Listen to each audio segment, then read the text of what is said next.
What's going on inside Russia right now is mind-blowing as Vladimir Putin's grip on power keeps getting tighter. He's wiping out the Russian high command. Generals caught with suitcases full of cash at home. Secret police officers being arrested by their own colleagues. Ministers turning up dead under shady circumstances. While the world's eyes are locked on the war in Ukraine, behind the Kremlin's curtains there's a bureaucratic purge of officials not seen since Stalin's days, though Stalin's purge was way bloodier. Putin's trying to hold up his image of total control, but the power machine he built himself is now turning against him. The FSB is rising in power like the old KGB days. Suspicions of betrayal are spreading among the elites, and the walls are closing in. This isn't just a purge, it's a silent reshuffling of power in Moscow, with massive consequences for the war, for Russia, and for the world. In this video, you're going to get the full picture of this political earthquake. We'll reveal how this purge started, who's being taken down, what this exposes about the Kremlin's inner workings, and why this internal crisis could be deadly for Putin. To understand the scale of what's happening, we gotta rewind to February 2024. Putin was sitting in his Kremlin office when he got reports that probably made his blood run cold. The war in Ukraine, which he thought would be over in 3 days, was dragging into its second year. And it wasn't just exposing Russia's military weaknesses, it was showing something way worse. His own government was being looted from the inside out. On February 19, 2024, Putin personally ordered the FSB to investigate corruption in military procurement and state projects. Imagine the irony, the guy who built an empire on total control, suddenly realizing his own generals were stealing the very money meant to defend him. What started out as a routine investigation turned into an avalanche of revelations that's still snowballing to this day. Each arrest revealed new schemes, each scheme pointed to new culprits, and every culprit knew more dirty secrets about the system. The big question wasn't just how much money had been stolen, but how the hell this was even possible in a state supposedly run with an iron fist. The shocking answer, because the very people in charge of control were the ones doing the stealing. Russia's Federal Security Service isn't just another spy agency. With more than 350,000 employees, the FSB is basically a state within a state, with powers ranging from intercepting communications to arresting people without a warrant. They're the direct heirs of a Soviet KGB, and on paper, Putin's eyes and ears in every corner of Russia. But here's the most disturbing twist in this whole story. Sensitive documents obtained by Ukrainian and other foreign intelligence services revealed that the FSB had huge responsibility for Russia's failed military operation plan and the arrogance that fueled it. The very organization meant to detect betrayal had become a nest of traitors itself.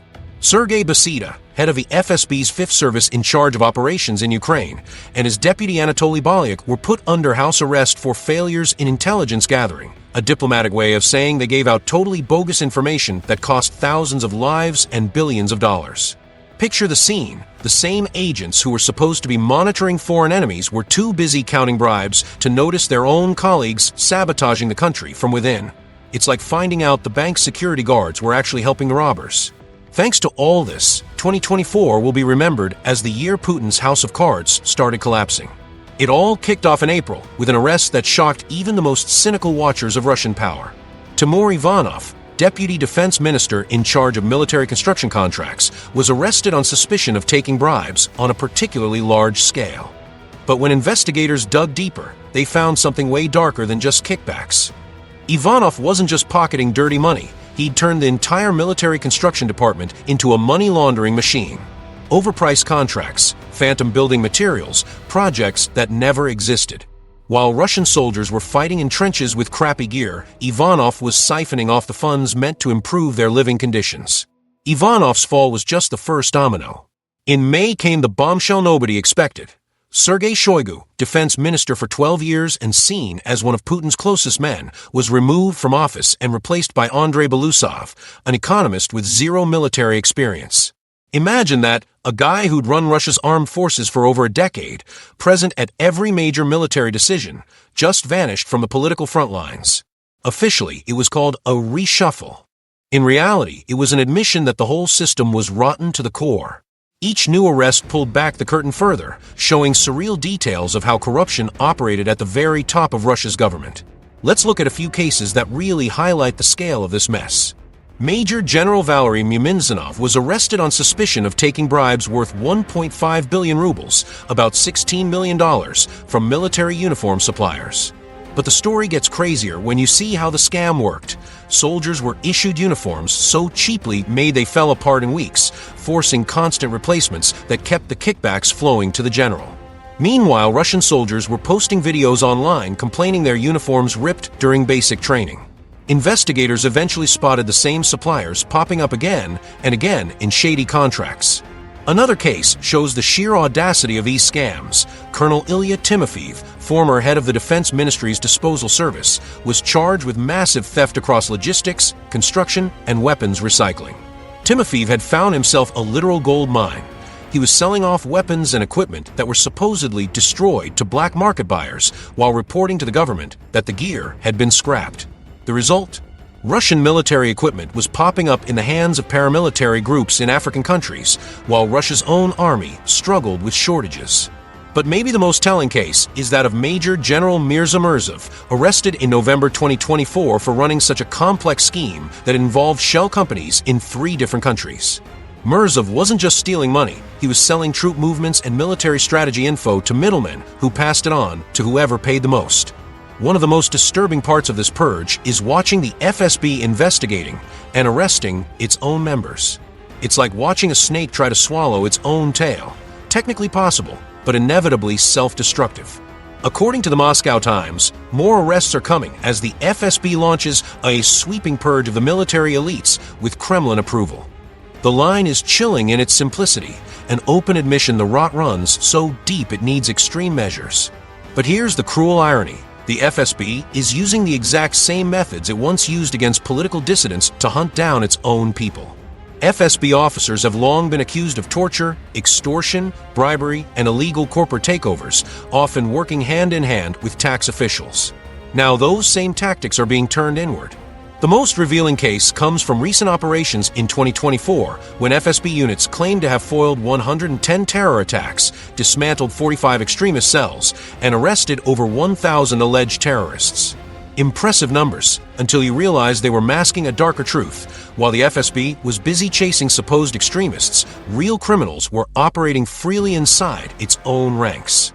Things got so bad that Kremlin insiders now privately admit the FSB has completely lost focus on its actual mission. Instead of national security, the agency specialized in political control and personal enrichment. Reports say these arrests have left Russia's elite jittery, and it's easy to see why when you look at the numbers. We're not talking about isolated cases of minor corruption. We're talking about an entire system where theft became standard operating procedure. To put this scandal in perspective, the $120 billion lost equals almost the entire GDP of countries like Ukraine or Bangladesh. That's enough cash to build 40 American aircraft carriers or fund NASA's entire space program for 2 full years. But the numbers are just part of the story. The real impact is the collapse of trust within Russia's own power structure. When generals start getting arrested in droves, every other officer starts wondering about their own future. When the FSB starts arresting its own men, a climate of paranoia sets in that eats away at efficiency. The result? Russia's elites are living in constant fear of being next on the investigators' list. Sources close to the Kremlin say high-level meetings have turned into games of mutual suspicion, with each participant quietly wondering who in the room might be secretly recording the conversation to hand over later. The appointment of Andrei Belousov as defense minister marks a paradigm shift in Russia's approach to military affairs. Belousov isn't just an economist with no military background. He's a technocrat obsessed with financial efficiency and spending control. His mission is clear but looks impossible: turn a ministry that's been running like a personal enrichment scheme into a modern, efficient military machine. It's like trying to reform a crime syndicate while it's still committing crimes. Belousov brought in a completely different approach. Where Shoigu relied on personal loyalty networks, Belousov's rolling out digital audit systems. Where the old guard cut backroom deals, the new minister demands detailed documentation for every transaction. But experts doubt whether these reforms can actually work. Anders Aslund, a specialist in Russia's economy, says this isn't just about a few crooked individuals, it's structural to how power works in Russia. Firing a few players doesn't necessarily change the rules of the game. As Putin pushes his internal purge, one key question remains unanswered. How are these massive changes really impacting Russia's military capability? The simultaneous removal of dozens of experienced officers, even if they were corrupt, is creating operational gaps that could take years to fill. A CEPA analysis noted that a top-level military purge, with many high-ranking Russian officers being arrested, is underway in Moscow and gaining momentum. But history shows that purges often weaken armies in the short term, even if they eliminate corruption. Here's the paradox. Putin's trying to strengthen his army by removing the very people who know best how it actually runs. Each general taken out carried not just knowledge of corruption, but also decades of hard-earned operational experience that can't just be replaced overnight. The case of General Murzov illustrates this perfectly. Sure, he was corrupt, but he also commanded operations in critical strategic regions and had vital intelligence networks. His arrest left a gap that's still being felt months later. The ripple effects of this purge go way beyond Russia's borders. When a nuclear state goes through an internal shakeup of this scale, it sends geopolitical shockwaves that shift the global balance of power. Recent U.S. court documents revealed a global network of procurement and money laundering on behalf of the Russian government involving 5 Russian citizens, including a suspected FSB officer and 2 Americans. That shows Russian corruption wasn't confined to its borders, it operated through sprawling international networks. Russia's traditional allies are watching all this nervously. China, Iran, and North Korea, countries that count on Russian stability for their own strategic calculations, now have to recalibrate their expectations of Moscow's reliability. Even more worrying is the impact on global nuclear security. When the country with the world's biggest nuclear arsenal is undergoing a massive internal purge, the question of who's actually controlling the launch codes becomes impossible to ignore. Who's got their finger on the button when top military commanders are being arrested every week? As we watch these events unfold week after week, one grim reality becomes impossible to ignore. Russia is going through one of the biggest internal crises of its modern history, and nobody, not even Putin, seems fully in control of where it'll all end up. The arrests keep piling up, the scandals multiply, and each new revelation exposes even deeper layers of rot and incompetence. It's like peeling a rotten onion. Every layer you strip away just reveals more decay underneath. The big strategic question isn't whether Putin can finish his internal cleanup, but whether the Russia that comes out the other side will look anything like the one that went in. History shows us purges can either revive or destroy empires, depending on the circumstances and the leader's skill in navigating the chaos. Stalin managed to strengthen his grip through brutal purges, but at the cost of millions of lives and decades of institutional paranoia. Mao Zedong used the Cultural Revolution to wipe out opponents, but left China in economic ruins for a generation. Putin's betting he can reap the benefits of a purge without paying the historical costs, a gamble history suggests is incredibly risky. What started as an investigation into military corruption has morphed into something way bigger, an X-ray of how power really works in modern Russia. Each arrest uncovers not just individual crimes, but entire systems built on theft and incompetence. Maybe the most shocking discovery of all is this. The Russian state, sold to the world as a fearsome and efficient machine, turned out to be surprisingly fragile and badly run. The military machine supposedly rivaling NATO was being sabotaged from within by its own commanders. The FSB, feared worldwide for its ruthless efficiency, was so busy lining its own pockets it failed at its most basic duties. If there's one lesson from this whole saga, it's that even the most controlled regimes can be hiding jaw-dropping levels of internal chaos. The facade of strength and control Putin built over 2 decades is now being systematically eaten away by forces he himself created.